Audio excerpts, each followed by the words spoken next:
The story begins in a silent white room. A Japanese man slowly opens his eyes. His vision swims, as though he's waking from a dreamless sleep that has lasted too long. He blinks, expecting to find sunlight, a ceiling, or even a face leaning over him. But no, only whiteness. He looks around. The room is empty. No door, no window, no sound, just four plain walls and the floor. He feels trapped. As he walks toward one wall, his footsteps echo unnaturally, as if the sound comes back from somewhere far deeper than the room itself. Then, he notices something strange. A button. Small, perfectly circular. Not quite metal, not quite plastic. It pulses faintly, as if it has a heartbeat. A weird button. Curiosity takes over. His hands shake as though they no longer belong to him. Still, he cannot resist. He touches it. Cold. Slick. And then, he presses the button. The walls ripple. The floor vibrates. Suddenly, from the walls, from the floor, from the ceiling, hundreds of tiny angels appear. Their wings beat too fast, buzzing like insects. They laugh in sharp, piercing tones, a laughter that feels more like screaming. Their smiles are stretched far too wide, their tiny white teeth chattering. They hover for only a few seconds, their eyes burning holes into him, and then they vanish back into the walls. But before they disappear, they leave something behind. More buttons. Many more. Dozens. Hundreds. This was only the beginning. The learning phase. The man looks at his finger, the one that pressed the first button. The skin is gray, veins crawling beneath it like black worms. He lifts it to his nose. A sour, metallic stench burns his senses. His stomach twists. And then he screams. A raw, desperate sound bursts from his chest and echoes back louder, distorted, like other unseen voices are screaming with him. He calls for help. His voice breaks. Nobody answers. Silence eats the sound alive. So he makes a decision. He will press every button, one by one. The second button, something falls. A toothbrush. Used. Brüsselschwert. Another. A heavy vase crashes from above, shattering into shards that slice his ankle. Again and again, he presses. Objects rain down. Broken dolls, old chopsticks, cracked toys, bottles filled with black liquid that smells of rot. Each button repeats its curse. The room begins to fill with junk, with trash, with forgotten things that should never have existed. Then, he dares to press another. A small trolley shoots from the wall and slams into his shin. Pain bursts through him. He falls, clutching his leg. Gasping, he presses another button. The wall splits open like skin. Something grotesque pushes through. A child's backside forms from the white surface. A hiss. Then, it releases gas directly into his face. The stench makes his throat close. He vomits until acid burns his mouth. Time passes. Hours. Days. His sense of time rots away. The room fills. Mountains of objects tower around him. The air reeks of mold and rot. His skin itches as though invisible insects crawl beneath it. In rage, he hurls a ball at the wall. By accident, it strikes another button. From a ceiling, sushi falls. Soft. Fresh. The smell is heavenly. His hunger drives him insane. He devours it, barely chewing, tears running down his cheeks. Finally, something good, but the joy is brief. There is no soy sauce. Each piece is dry, tasteless, suffocating. He presses the sushi button again, and again. Sushi rains down, piling, rotting, filling the air with the stench of raw fish. Still, no sauce. When he finishes the last piece, he presses the button again. At last, soy sauce falls. But now he is too angry, too broken. He screams and hurls the bottle at the wall. It shatters, the dark liquid dripping like blood. Another button gives him a pair of old 3D glasses. Desperate, he puts them on. The world changes. He sees one angel again, but now its true face is revealed. The skin is peeling, the wings are torn, and its mouth is sewn shut with wire. It trembles, lifts one decayed finger, and points toward a button. Hope surges through him. Maybe this is it. Maybe this is the escape. He presses the button. A countdown begins. 3, 2, 1. The ceiling splits. The same child's backside drops. Gas floods his face. He screams until he blacks out. Later, he finds a book among the trash. He reads it like it is the last thing keeping him sane. Hours, maybe days pass. He finishes part 5. Desperate for more, he presses a button. A book falls. Part 7. He tries again. Part 8. Then 9. But never part 6. Never complete. The mocking torment eats his mind. In fury, he slams his fists against the buttons until his hands bleed. And then one button hisses. The wall splits open. A hidden door reveals itself. Its outline glows with faint red light. His heart races. His body shakes. He staggers toward it, breath shallow. The door waits. Something beyond it is breathing. Escape. He jumps in joy, but in his happiness, he forgets which button opened it. He presses random buttons again. From one, an African tribesman appears, running across the wall to wall. Another drops water all over his head. Finally, he finds the right button again. The door opens, but as soon as he walks forward, the door slams shut. He tries again.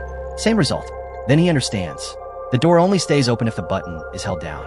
He tries many tricks, pressing with his foot, pulling it with a rope, even hitting it from a distance with a fly swatter. Nothing works. At last, he places a flower vase on top of the button, but the button pushes it up and rejects the weight. So he thinks maybe make the vase heavier.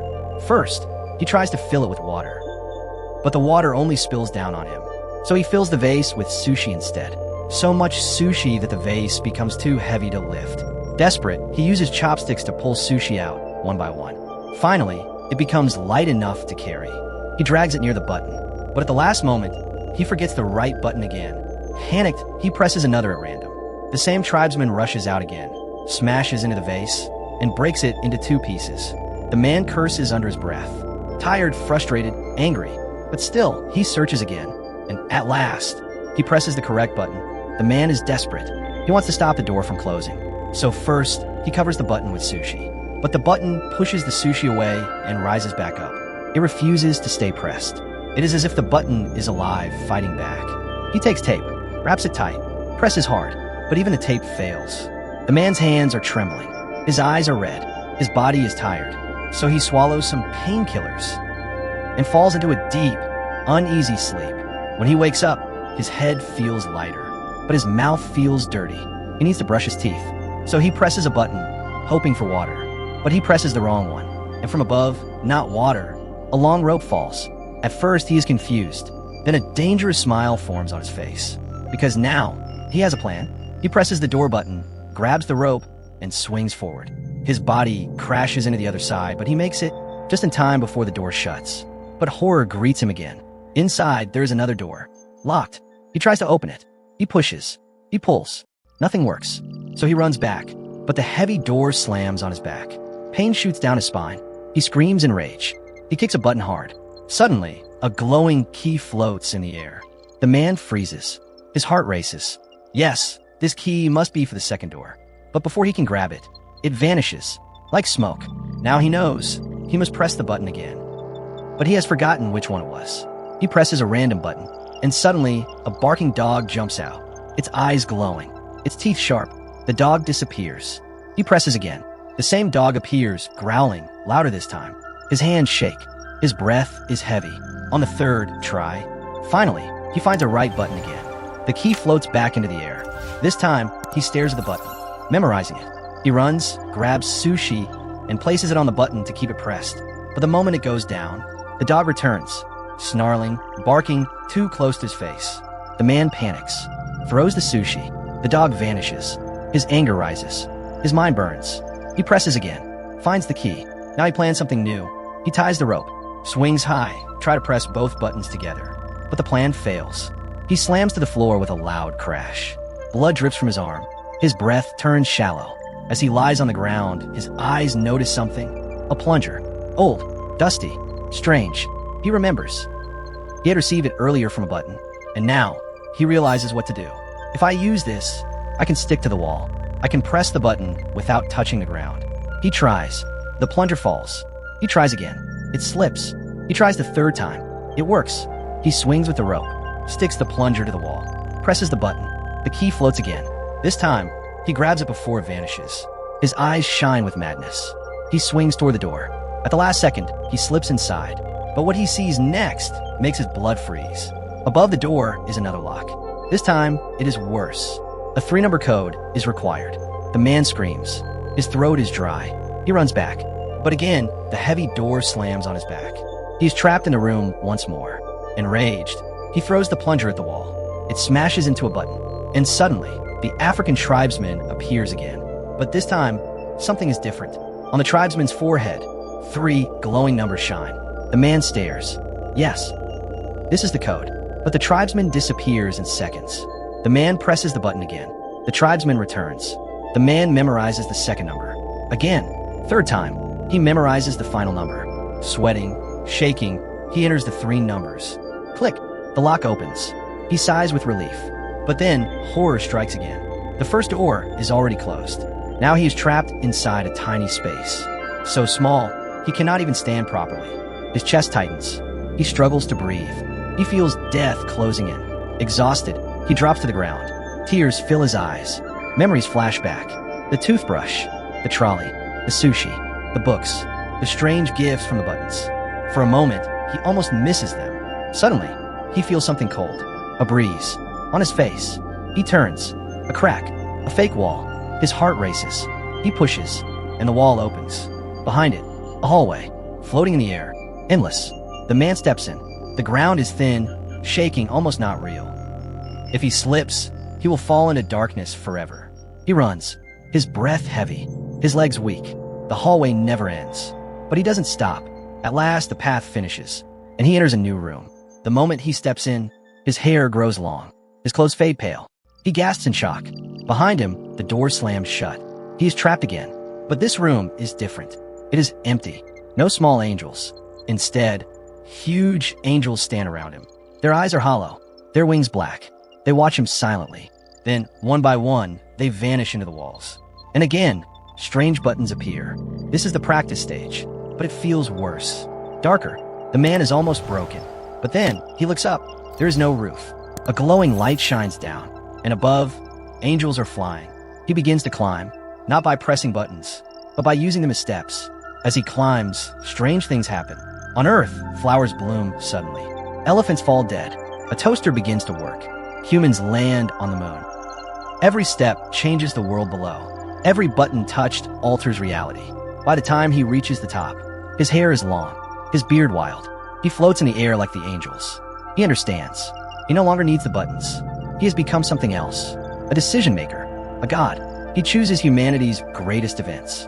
One by one, the walls vanish. Wings form around him. A glowing portal opens. He steps inside and enters the final room. The future stage. On one wall, maps of all continents. On the other wall, a giant button. He walks slowly toward it. His finger rises. He's about to press. And then, darkness. After surviving endless trials, sushi, tribesmen, demonic angels, and even a godlike transformation, the man finally stands before a giant button that controls the future itself. His finger rises, but just before he presses it, everything fades to black. The story ends here. Movie camera if this tale shook you. Like, share, and subscribe for the next dangerous recap on Recaplets. Join next time for another story that makes you think and feel. Until then, stay curious and stay safe.